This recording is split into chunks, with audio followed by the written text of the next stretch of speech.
and welcome to Book 101 Review.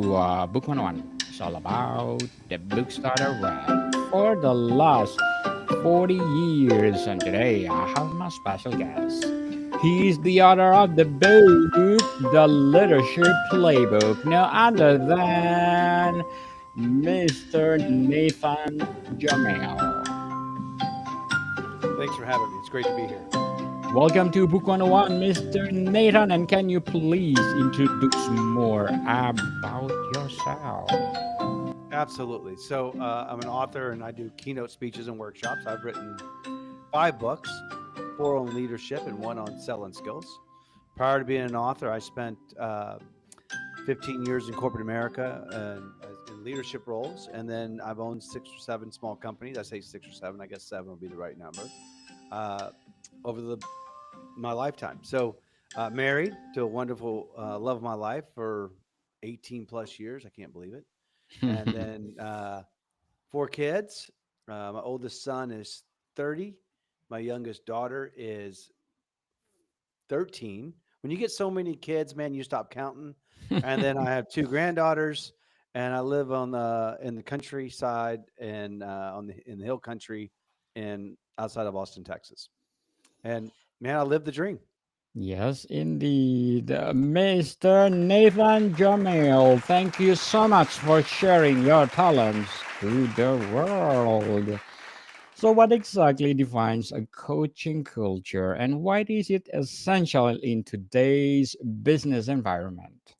So one of the things in business that's missing and has for years, and it's something we talk about, which is coaching people, which is making them better versus just more experienced. And in the book that you're highlighting, the leadership playbook, I talk about the how business is corrupt, and not in the sense of finance, but in the sense that we ask leaders to coach employees, yet we never teach them how to be coaches. And coaching and managing contradict each other significantly in 5 key areas. In coaching, we spend time with those who deserve the attention. In management, we spend time with those who need the attention. So our involvement as a leader is always viewed as a negative or a consequence, which means you're failing. Where in sports, everyone wants the coach's opinion and their attention. In business, our goal is to be so good our boss leaves us alone. So what does that tell us about our involvement of our boss? The second one is in management, we tend to get involved after there is a need. In coaching, we prepare people for the opportunity. And so the question I ask leaders all the time is, how many of your people are better, or are they just more experienced and more knowledgeable, but their weaknesses are still their weaknesses and their strengths are still at the same level they were before? And so the idea behind this is, how do we create this coaching culture? And one of the biggest aspects of this is, if you look at sports, if an athlete is bad for the team morale, the locker room, sports teams will trade them to another team because they know the team and the environment of the culture is more important than any individual player. In business, if we have someone who's been there a long time or delivers good results, we'll actually keep them and we'll sacrifice the culture before the outcome of the individual. So all the things that we say that are important about people, attitude, energy, rigor, effort, team player, all those things we say are important, but at the end of the day, do we really hold that standard true for everyone in our team? And so that's what the book's about. How do you go from being just a great leader to actually being a great coach?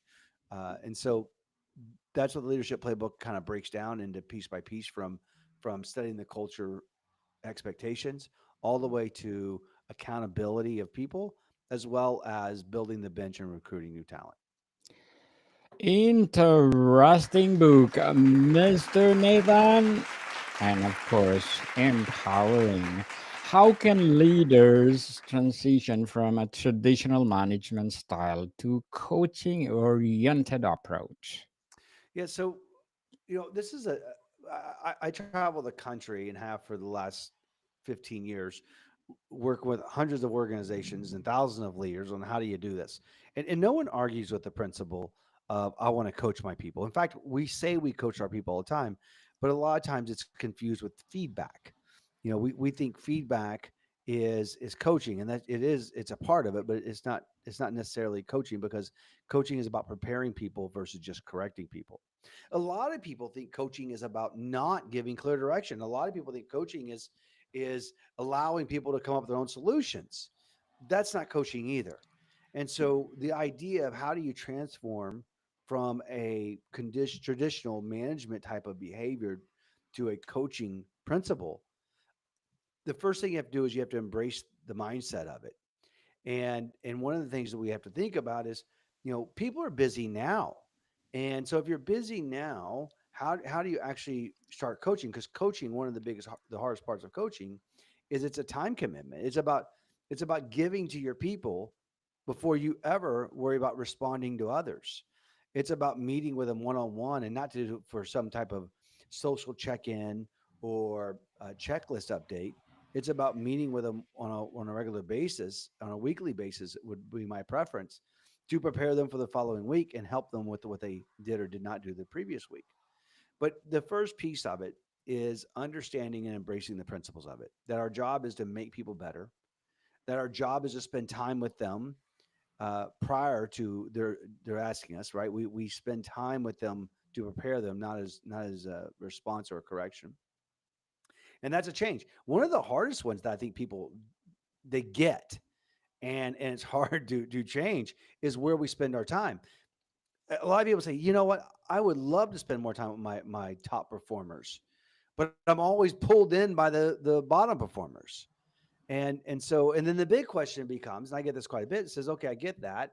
I get you should spend time with the top performers and help the bottom performers either move up or move out. Because I will tell you, bottom performers in business very rarely mean bad person or poor person. Even though it has poor performance, what it means is they're in the wrong job or at the wrong organization. And so part of a coach's job isn't just to make people better who need to be there, but help those who don't fit in find a place where they can be happy and be successful, because we all deserve that. We all deserve the ability to do the job we love and find a place where we can thrive and be successful, instead of keeping someone for the wrong reason. And it happens all the time. People keep jobs that they don't love or like because they think they need a paycheck. Leaders keep people on payroll even though they're not doing a good job because they believe a bad body is better than a nobody. And both people are suffering. It's like staying in a bad marriage. It doesn't make sense. And so one thing I challenge leaders to do is to be the person to sit down and say, hey, Daniel, this isn't working out. Like, you can't be happy. You're too good of a person and you deserve to, like, help people find happiness. And as a leader, we owe it to our teams to help them do that. So then the question becomes, how do I move the middle? And this is where the change comes in. A lot of people think if you focus on the middle people, then when I say middle people, I mean the people in between the top performers and the bottom performers, that group will get better. It won't. More people will join the middle group. You'll have less top performers, and you might have a smaller portion of lower performers, but most likely it's just your top performers become middle performers, because at the end of the day, even though people don't say it, everyone likes attention. Even when we say we don't like attention, we still like attention, because a human need is to have an impact, is to be worth something, to mean something. And so the hardest part for a leader to go into the coaching mindset is where they spend their time. Spending their time with those who deserve it so others will want it. Their attention and their time. It's a reward. And as a business leader, I'll tell you this, when you can know what people have found is when they do that, they get a better return on their investment of their time. Because if you spend time with a top performer, you make them a little bit better, your profitability goes up. Your commitment from your people go up. And so those types of things. The second biggest and the hardest part of going from a management mindset to a coaching mindset is our perspective on accountability. In management and business, we're afraid of it. We think it's mean and wrong to hold people accountable. In coaching, it's absolutely the most selfless act you can do. It's about having difficult conversations to make people better. This is why, quite candidly, if you have children, we're harder on our teenage children than we are on 30-year-old adults we pay. And it's not because we don't love our kids, it's because we do love them and they're worth the work and the sacrifice. And so, but our employees, quite candidly, it's a beat down. It's hard work to hold people accountable. So we don't want to do it. So one of the biggest mindsets we change for leaders is that holding people accountable is a selfless act. It's a noble act. And conflict does not mean confrontation. I need to have conflict with you to help you grow and not have confrontation where I'm trying to argue or fight or put someone down. And this is one of the things that we help leaders see is that if my intent is to help you and serve you, then what I say cannot be bad. If my intent is to hurt you, no matter what I say can be good. And so, as long as my intent is in alignment with what I'm trying to do and help people, then I need to hold people accountable. And so often in business, we have people out there who are struggling in success, not because they don't want to be better, either they don't know how or they don't have a leader pushing them to be better. So, Mr. Nathan, what are the common mistakes leaders make when attempting to implement a coaching culture? One of the biggest mistakes I think I've seen is they tend to go in timid. Like, I don't want to change. I don't want to shock the team. Um, I don't want to be over like we they kind of go halfway in. And the greatest people in our lives, I'm sure it's for you. I know the people that made the biggest difference in my life were hard on me. Like, they challenged me, they pushed me, they made me be a better version of myself. And so where a lot of leaders probably fall short in this area is they say they want to do it, and then when it comes to things like holding people accountable, they talk it, but they don't do it. They talk about meeting with employees on a one-on-one basis to help them get better. They talk about uh, teaching and practicing the skills with people, and yet they don't follow through. And so what happens is you're saying one thing and you're doing another. You want to be you want to make an impact, but because you're afraid to make that change or that stance, now things are even worse because now you're not coaching, but you're saying you're going to coach and you're still not coaching. And so now it becomes this idea: are you a person of your word? Are you really committed to what you're saying you're committed to? And so one thing I challenge leaders to is commit to making people better, and whatever that looks like for you. And I talk about in my speeches that you can't argue the principle that holding people accountable to make them better is bad. You can't tell me investing in people and teaching them and helping them grow is bad. I start every speech with what I'll close this point with. In almost every speech I give, I ask the audience a question in the beginning: how many of you wish your people were as committed to the team, the organization, the culture, and the goals as you are? And when everyone's honest, everyone raises their hand because they all wish their employees were more committed. And I say this with all the love. And I say, listen, my intent is to serve you. I have to make sure I set this up because I'm getting ready to say something that might be construed as mean next from stage of hundreds or thousands of people. And I say, I think what you might find out when I get done is that our people aren't as committed to us, the goal, the team, the organization, as we want them to be, because I believe that although our intentions, we want to be committed to them, I think you're going to find our actions will show that we're not near committed to them as we might think we are. And so the moral of the story is committed leaders have committed followers.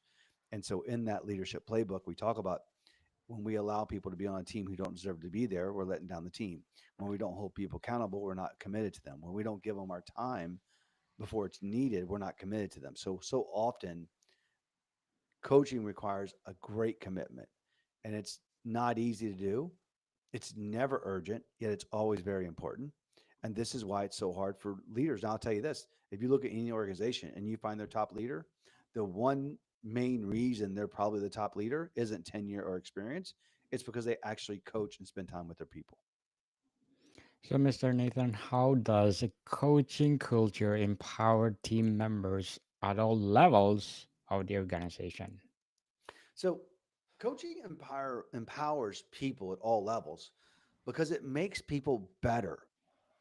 You know, I wrote a book after this one called "Serve Up, Coach Down," and I debunk servant leadership because I believe the way you serve an employee is that you coach them to get a better job.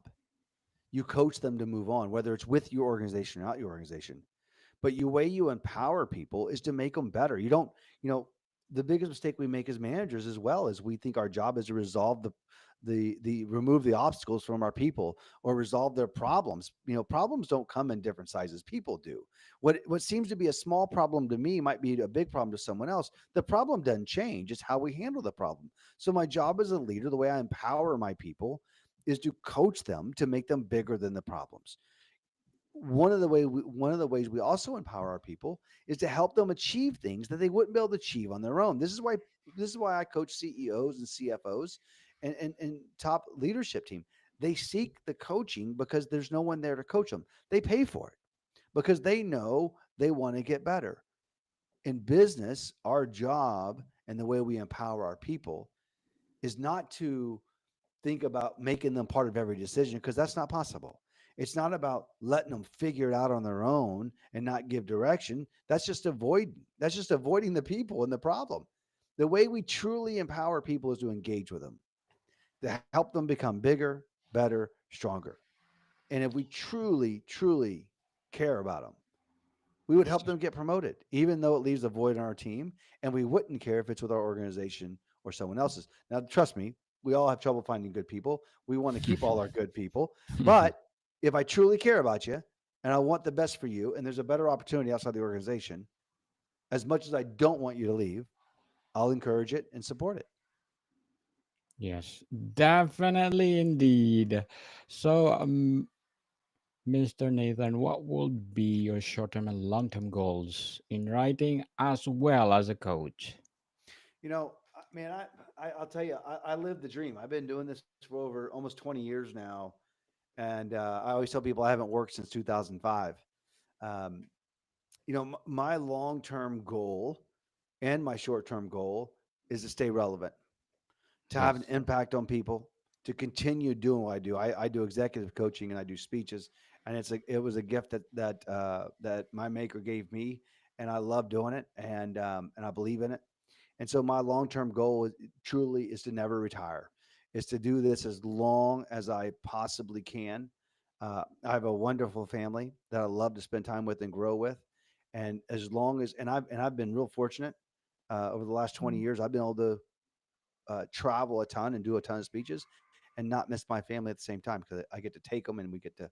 This life has allowed us to do a lot of cool things we otherwise wouldn't be able to. But my long and short term goal, man, is to keep doing this, to keep helping leaders and businesses stay relevant. And I always say this is my job that I'm going to retire doing the same job, whether it's retirement or not. So that's my long term goal to get better at what I'm doing. I'm working on another book, and keep trying to bring value to people's worlds. Good luck to your goal, Mr. Nathan. And what will be your advice for those people out there who want to cultivate their talents as a writer or as a coach or a speaker? Oh, if you're looking to write a book, I'll tell you this: just start writing. You know, so many people worry about what to write. Just start writing, and you got a thought, write it down. My first book, we just wrote, and then we figure out what we put in it. If you want to be a speaker, my challenge to people is, we have a saying in our business called from free to fee. If you want to speak, go over where you can speak and do it for free until someone will pay you a fee. And as you grow and you become more valuable and have a bigger impact, you get to charge more money. And you know, I always say the people say money's not important, and I don't disagree with that. Although it's a heck of a scoreboard when you know your impact. Yes, And as a coach, you know, it's the same idea. It's if you want to be a coach or someone, find someone that you can help. You know, find someone who you can help get them where they want to be or where you were, one or the other. But do it and don't be afraid because we fail all the time. true. I always tell people I've gone broke twice in my life. I'm sure I'm not done with that side of my life. Just chase it and don't be afraid. Definitely. Stop procrastinating, people. Yeah. Do it now. If you have the passion to write, do it. Do it. If you have the passion to speak, go, go, go and motivate the world. So, thank you, Mr. Nathan, for your advice. And what strategies can a leader use to maintain motivation and morale through a coaching mindset? So I'll give you two things. I'll give you one from a leadership team aspect of it, and then I'll give you one from an individual aspect.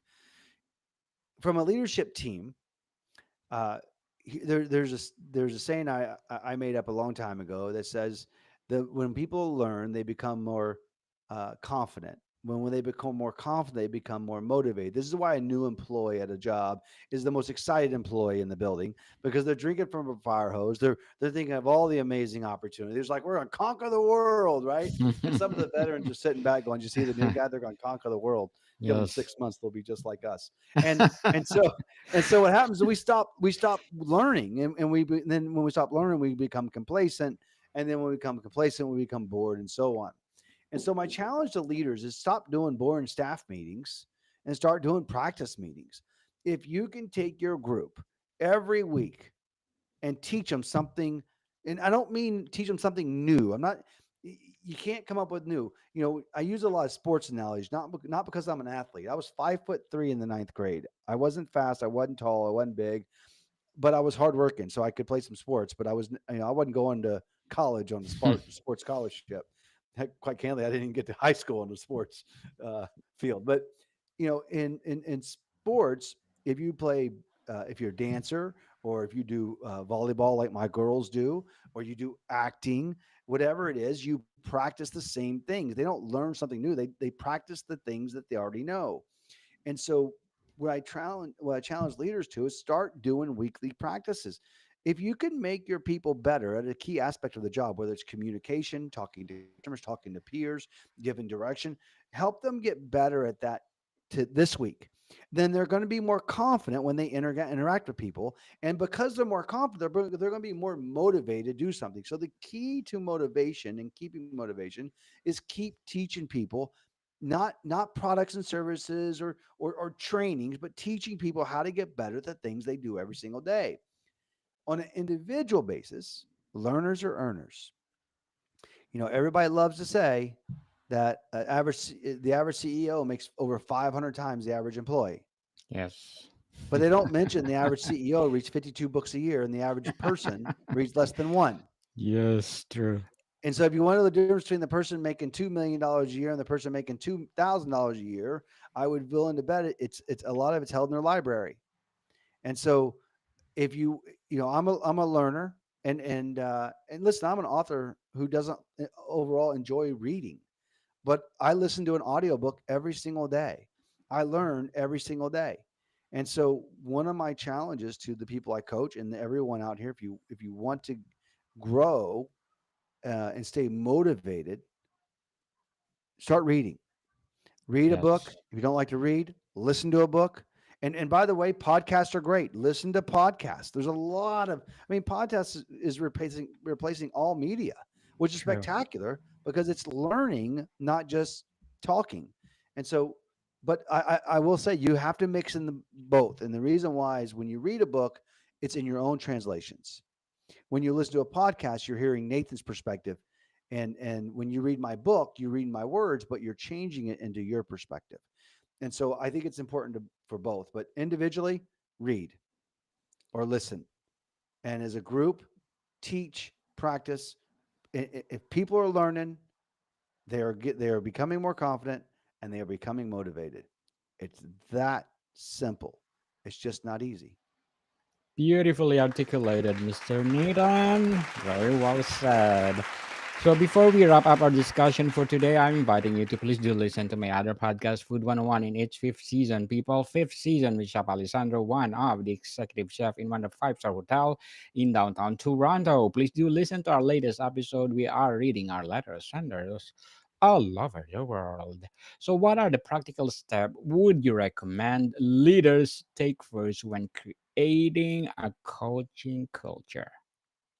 First step I would do is I would identify what is important to your culture. We call them expectation cultural laws. Is having a positive attitude important? Then mandate it. We say that if someone has a bad attitude, that's their fault. If you're paying them, that's your fault. If we're allowing people to bring our team down, then that's our problem. And so the first thing I think you need to do is you need to identify what your cultural laws are and your expectations, and you need to write them down and make everyone aware of it. The second step is to make sure that you understand that they are mandatory and not suggestions. If they are suggestions, then nothing's going to change. People have to believe, and we change. We do things because we have to, but once we have to, we do it because it changes who we are. It makes us better. The second step into creating this coaching culture is to commit yourself to making your people better. Now, there's only three coaching activities, and you can do all three on a weekly basis. The first one is doing weekly one-on-ones with your people and actually getting into an idea and preparing them, not doing a checklist. I always tell people a bad one-on-one is better than a no one-on-one, but learn to get them better. Secondly, do ride days. Spend time in the, if you're in a building, get on the floor with your people. If your guys are outside selling or servicing things, go out. If you run plant management, if you manage a plant, get on the plant floor 3 times a day. Get with the people and coach them right then and there. You see a problem, fix it. Don't let people do things wrong because you don't want to be bossy. Be helpful, not bossy. But you do the weekly one-on-ones, and I'll tell you the on the field or in the plant or in the car, get ride days out there. I always tell my leaders, I would love your update that the information you have from your eyeballs. I want you to see it, not read it. So many times the information we have about our people, we read it, but in a report, we didn't actually see it because we didn't get out there. Leave the desk. That desk doesn't care if you show up or not. The people do. The third one is doing practice meetings, turning your uh, weekly staff meetings. If I ask people all the time, how many people attend a boring staff meeting? They all raise their hand. I ask the same group, how many people lead a boring staff meeting? No one raises their hand. I'm like, raise your hand. You're just on the other side of the desk here. It's still boring. So turn your staff meetings into practice meetings. Literally work on getting everyone better at something. You do those three things in the coaching activities. You work on your culture and you set your cultural laws and you hold people accountable to those cultural laws. You'll be significantly further down the path of creating coaching culture. And you have to listen. Coaching is hard. This is why I do an audience of 1,000 people, and 900 of them are not going to do it. Not that they don't want to. It's hard. The same reason why we know we should work out every day. I skipped the gym this morning, yesterday, day before that, day before that. It's not because I didn't know it. It's hard. And so that's my challenge to that's what I think you can do to create this coaching culture. Mr. Nathan Jamail, thank you so much for empowering the world. And we are looking forward for more and more empowering books, empowering coaching to come. So can you please invite our listeners to support your books as well as your public speaking? Absolutely. You can find any information at www.nathanjamel.com. You can find our books on Amazon and Audible. And we'd love to reach out and help you in any way we can. Yes, people, let's support Mr. Nathan Jamel because if you support him, as I said, more and more empowering books and speaking to come. So, Mr. Nathan, thank you for your time. Thank you very much. Modicon people, see you soon. All right. Thanks again. Take care. Have a good one, Mister. You too.